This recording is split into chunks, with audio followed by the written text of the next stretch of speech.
मैं बार बार एक बात कहता हूं, अखिलेश यादव की बात कहता हूं।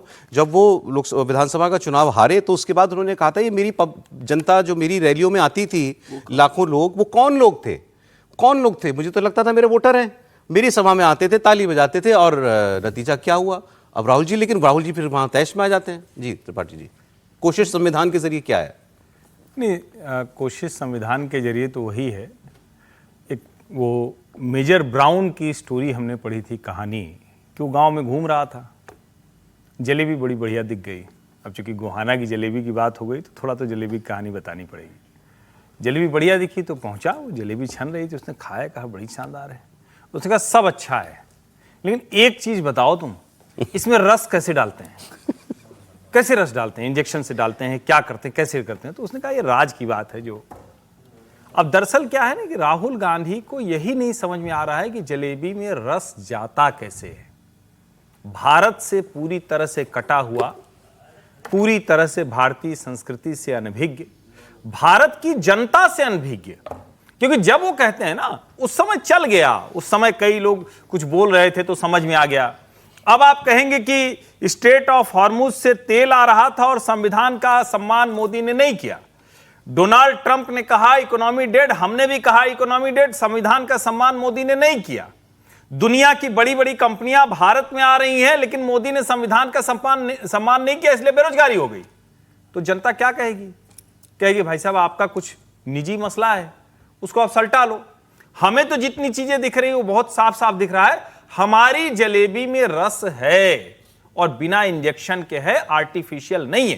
राहुल गांधी पूरी तरह से आर्टिफिशियल पॉलिटिक्स कर रहे हैं, जिसका कोई, अरे सर प्रोफेसर साहब आ गए। अरे आप बीच में वाक्य तो पूरा कर लीजिए। प्रोफेसर साहब स्वागत हो गया। आप तो प्रोफेसर साहब आ गए तो सर स्वागत है, आप अच्छे मौके पे आए। राहुल गांधी के बाद में अखिलेश यादव की बात करने वाला था। अच्छा अखिलेश, राहुल गांधी ने संविधान निकाला हुआ है, फिर वो संविधान को मुद्दा यूपी में बना रहे हैं, इंपॉर्टेंट है, 24 में जो हुआ उसके बाद।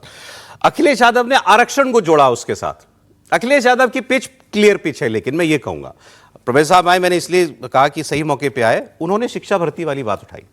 उन्होंने कहा ये बताओ कि ये शिक्षा भर्ती में कितनी भर्तियां हुई? ओबीसी समाज की 27% आरक्षण उनका है, और एससी समाज की उनका कितना 21% है शायद।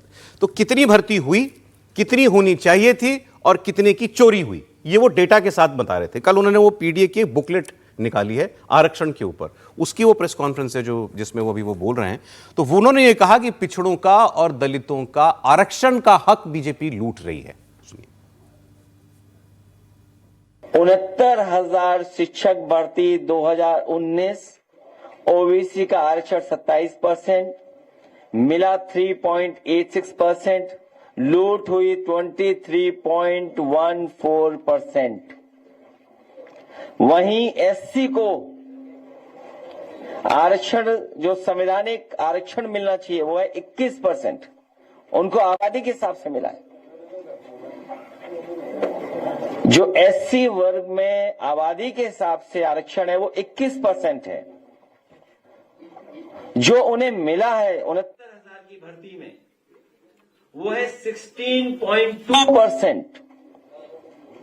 इनके आरक्षण की लूट हुई है 4.8%।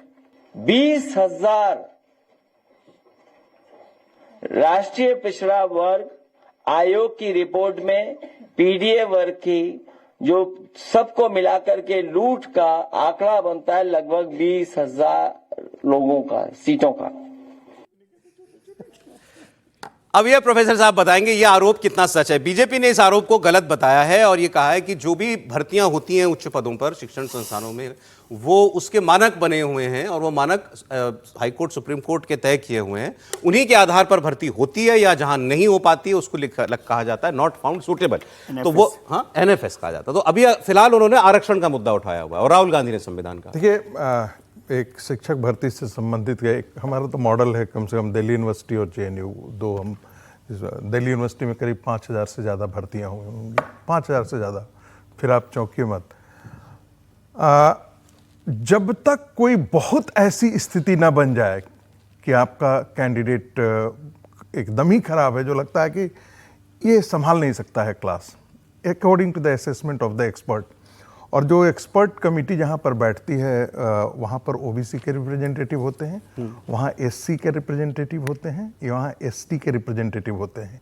ये देखने के लिए कि कोई इसमें जिसे कह सकते हैं गलती न किया जाए, जानबूझ करके बदतमीजी उनके साथ नहीं किया जाए, बातचीत से नहीं किया जाए, और जानबूझ करके जो आप कहते हैं ना डिस्क्रिमिनेशन उनके साथ ना हो, ऐसा ना हो कि उनके साथ ये भर्ती प्रक्रिया में शामिल किया जाता है उस वर्ग के लोगों को। उस वर्ग के ये मैंडेटरी है। अच्छा, आप समझ रहे हैं कि नहीं, ये मैंडेटरी है।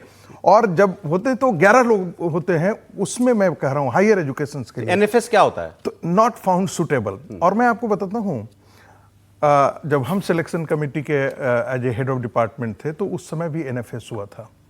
तो ऐसा नहीं है कि ईडब्ल्यूएस कैटेगरी में भी नॉट फाउंड सुटेबल हुआ था। मैंने जनरल कैटेगरी वाला जो रिजर्व कैटेगरी है उसमें भी हमको कोई अच्छा नहीं मिला तो उसको नॉट फाउंड सुटेबल हो गया। जनरल कैटेगरी में भी नॉट फाउंड सुटेबल होता है। अब जब मुद्दा आपको बनाना है, क्योंकि राहुल गांधी को लगता है कि 2024 के चुनाव में हमने संविधान, आरक्षण और ये सब करने के बाद है जो है वो हमको एक सक्सेस मिल गया, उनको झलक एक मिल गई। अखिलेश यादव को भी लगता है कि इसे संविधान दिखा दिखा करके और खटाखट राहुल गांधी का खटाखट वाला जो है वो चल गया, तो उसी का प्रयोग ये दोबारा ये उत्तर प्रदेश में करना चाहते हैं। ये क्या संभव है क्या? जो मैं लोगों का मूड, अभी तो मैं उत्तर प्रदेश से ही आ रहा हूँ। अच्छा, कहाँ से? जो मैं बनारस से लौट रहा हूँ। क्या मूड तो पाया आपने? लौट रहा हूँ तो मुझे तो लगता है कि जो 300 पार करने की बात कर लोग कहते हैं, जिससे पूछो, हो सकता है मैं ऐसे ही लोगों से पूछा हूं या बात किया हूं, ऐसे पान के दुकान पर बात किया, चाय की दुकान पर बात किया, मल्लाहों से बात किया, रेहड़ी पर जो है चाट खाते हुए वहां आप पूछते क्या थे, जवाब क्या मिलता था? जब आप पूछते थे योगी जी का क्या है, योगी जी जीत जाएंगे क्या? 300 से ज्यादा देखिएगा, आप लिख करके रख लीजिए। इस प्रकार की भाषा उत्तर प्रदेश के बारे में बोली जाती है। मैं ये नहीं कह रहा हूं कि वो जो बोल रहे होंगे वो सच ही होगा। मैं ये भी नहीं कह रहा हूं कि अच्छा, मैं तो नहीं जान रहा कि वो भारतीय जनता पार्टी के हैं। आपको ज्यादातर ऐसे ही लोग मिले? मुझे ज्यादातर ऐसे ही लोग मिले, कोई ऐसा नहीं कहा। एक और बात बताया, बोला बाबा का मॉडल देखो बंगाल में चला तो बंगाल में कैसे हो गया।